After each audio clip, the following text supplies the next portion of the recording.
Quick update from the workshop. What have I got going on?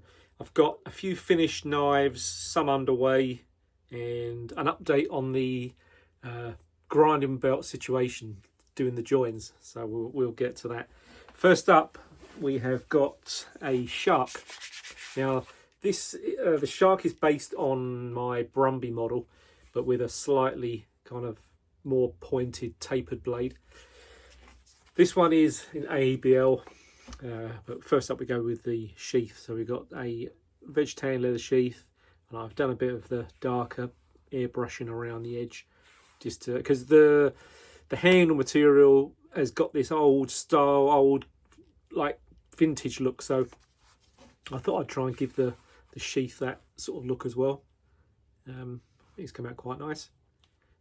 Hand stitched, and red thread. Now, hand stitching sheaves it's a tricky part. I'm no leather expert, and I'm kind of finally getting there. It's sort of, can't really see it really well on this one with the red thread, but you know, we're getting there. But in the end of the day, it's a handmade knife. It's not done on a machine, so you're never going to expect it to be sort of spot on, unless you're like some mega leather expert, and you probably can do it. But I don't claim to be a leather expert, but the sheath's the sheath, does the job, suits the knife. So anyway, let's get back to the actual knife itself. Now this one is 3mm AEBL, Scandi grind, 600 grit on the flats, and the handle material is vintage paper micarta. So you can, I don't know whether or not it's going to pick it up. I don't think it will. But you can, in a certain light, you can actually see the layers of paper, but obviously being that it's paper, it's pretty thin. It's not like a canvas micarta. The canvas is a lot thicker, so you can see, well, the next knife up is canvas, and you obviously see the difference. But I actually quite like it. When I was doing it, I wasn't 100% sure, because I've got, this is how it comes. It comes in a sheet like that, and it doesn't really look too spectacular when it's not finished. Once you've got it shaped up, I'll put some red liners on there. Got my little stainless steel mosaic pins with the brass star in the middle. And once you get it all together, it actually, I think it's quite effective. It has got that old bone handle type look to it. Oh yeah, pretty pleased with it. So this will be on the website. It's nice and sharp.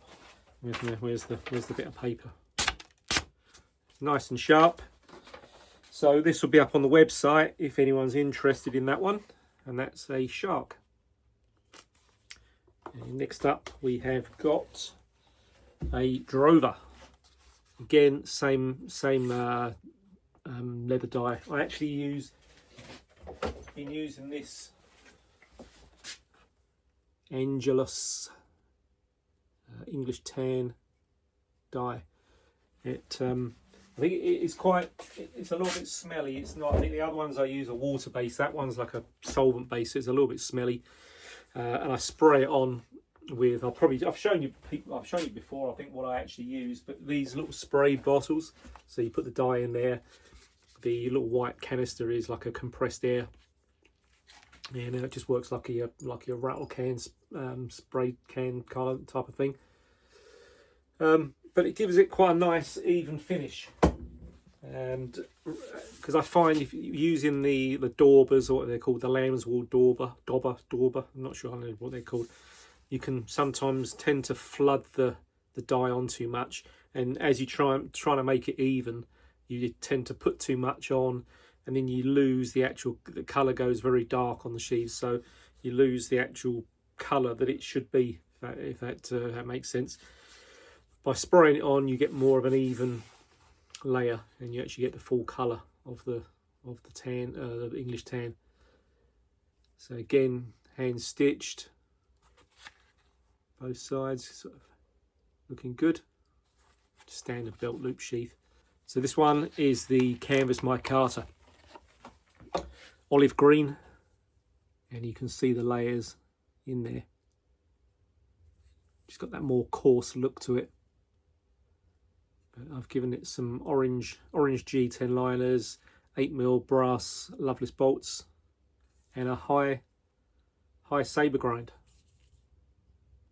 Again, nice and sharp. Where's the paper? Nice and sharp. Handy. This style of knife, I think, is probably a little bit underrated. I think with the saber grind. I know in the bushcraft sort of circles that if you're not using a Scandi grind, then you're not in the bushcraft club. But a saber grind, I feel, does just as good a job as a Scandi. Obviously, you're not going to get that wedge effect if you're splitting logs and all that. But to be honest, that's what an axe is for, right? In my eyes, that's what an axe is for splitting logs, not a knife. But if you want to split logs with your Scandi, no problem. But anyway, a saber, I think, is a good all round knife. You know, it can carve wood. I've got some piece here, just an old piece of eucalyptus, and you know, it still carves into it nice. You can see, you get fine cuts. But he's also food prep. I've said it before, with a Scandi grind, cutting veggies up and stuff like that is quite hard because of that wedge effect. It does tend to break the veggies rather than slice them. So if you've got yourself a saber, it's a bit more an all-round knife. You can use it for food prep, meat, you know, cutting meat and your veggies and such like. But it's also good for carving wood.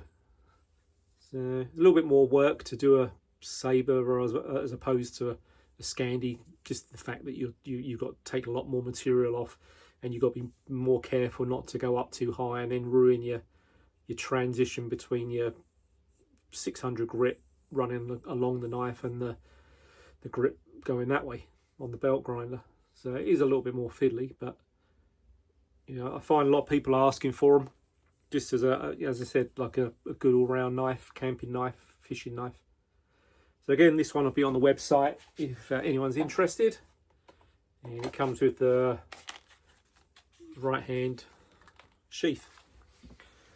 And what do we got next? Now, I think in one of the previous videos I might have shown this bit of a nasty old kind of fishing knife.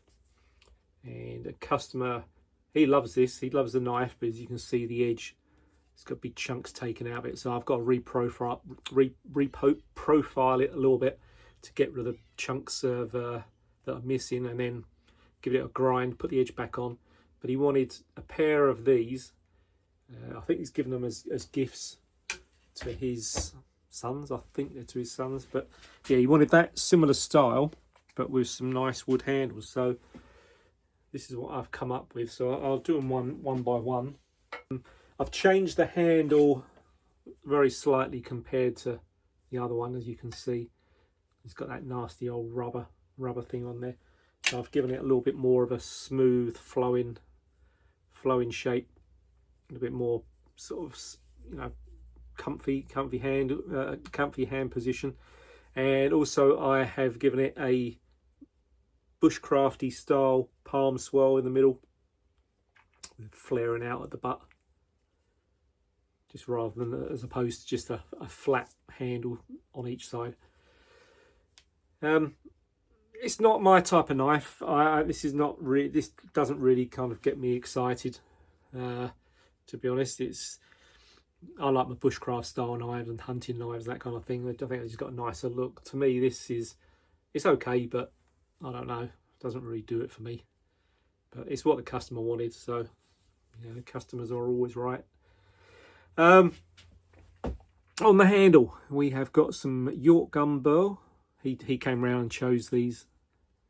The other one's got a slightly different handle. I'll show you that in a minute. So he came around and chose these blocks, and put some black liners on there, little brass pins. And overall, they've come out quite nice. Just got to put an edge on there. They're not sharp yet. I've just got to put that edge on, and I've got to try and work out some kind of leather sheath for it. I don't know. I don't think it's going to be like a normal sheath that you put it in. I don't think with that curve there, I don't think you're going to get it to slide in without the tip catching. So what I was thinking is doing like a sheath that's open on the top up to about here, and then stitched all the way round to there, so you can slip the tip in. So you can put the point of the knife in, and then have like a popper over the top, something like that, like a press stud, or I don't know. I'm scratching my head to think of what's going to work, but he wants a leather sheath for it, so I'll work it out. Here's the other one. Now this here is Jarrah burl, and again the lights in here, you're not really going to get the full effect, but it's almost, it looks like fire kind of going along. You got the dark area there, and then waves of grain that looks like fire. It's a fantastic piece of wood, and this actually was an old not coffee table. What do they call it? It is coffee table, I think. Yeah, coffee table. Just a small. It was about that size and about that thick, about 40mm thick. And I bought it off a marketplace and chopped it up because I thought it'd make some good handles and it'd be well seasoned, because it was pretty old. It wasn't worth keeping because the legs were all broken on it, and so it was only good for like firewood really. But I managed to chop it up and stabilise it, and got some really nice pieces. So as you can see, that's got that again, that wave of fire almost going up. Really nice. Still needs a little bit of polishing. Not 100% finished yet, but that's come out nice. Come out nice for a knife style I don't really like. I'm pretty pleased with them. They're nice and thin as well. I think it's it was 2mm. I think 2mm SF100 stainless steel, and 600 grit on the flats. But yeah, be all right once they're all done. Once I've got the leather worked out, and then it will be good. What have we got next? I've got a couple of others that are underway. These are these are beasts really. Got a tracker here, which is 4.8mm thick ABL steel. No, not ABL. This is Nitro V. 4.8 Nitro V. So these are going to. This is going to be a bit of a beast. This one. I will give it a tapered tang. And I'll probably keep it. I think I'm going to keep it at the full 4.8 thickness. I won't surface grind it down anymore. But once I've sort of ground the flats there and hand sand them, they will go down a little bit. But yeah, I think that would be a bit of a big old beast, that knife. So I've got that one, and this is a 4.8mm drover. Again, I'll taper the tang. I wasn't going to taper the tang, so when I taper tangs, I don't normally do these big holes in there, just because obviously tapering it takes a lot of the bulk of the handle out, so you don't want to drill too big holes, otherwise it ends up being too light for a thick blade. But I'll just give it a mild taper, probably down to, I don't know, 2mm or something like that, and I think it'll still be a well balanced knife. So yeah, we've got that one on the go. And the update on the grinding belts. Now I've been trying different things. I've been trying different glues, and if you've watched one of the previous videos, I had the little blue joiners there like this, little blue joiners like that, and they weren't sticking for some reason. The glue seems to stick. I've tried so many different glues and I've lost count on what I've tried. But the thing that seems to be working the best is this packing tape. Now, it's mega sticky stuff, and it's got the reinforced, like you can see how sticky that is. The weight of the tape is, that's pretty heavy roll, and it sticks really well. And what I've been doing is cutting a small piece, putting that on the joint, and then doing a bigger piece over the top. So as it ends up looking like that. And so far so good. I don't run them at a real fast speed. I haven't tried that yet, so I'm probably down sorry, probably down 50% on the VFD. just run them at a slower speed, and I only use them anyway for shaping wood and handles and stuff like that, so you don't want to be running them too fast anyway. But so far, fingers crossed, they are kind of holding up. So we might have got somewhere with that problem of glue. I think that's around about it for this video. Thanks again to people that have, everyone that's ordered a knife or bought one off the website. Very much appreciated, and keep it going, and I'll keep making knives and put them on the website. And that's around about it on a cold and miserable Thursday here in Perth, Western Australia. It's been down to about 7 degrees, which for us over here is pretty chilly. So we're apparently, said on the radio, we're a third of the way through winter. So I'll be quite looking forward to spring when it starts warming up a little bit. But anyway, thanks for watching, and stay safe wherever you are in the world, and I shall see you on the next video. Cheers then. See ya.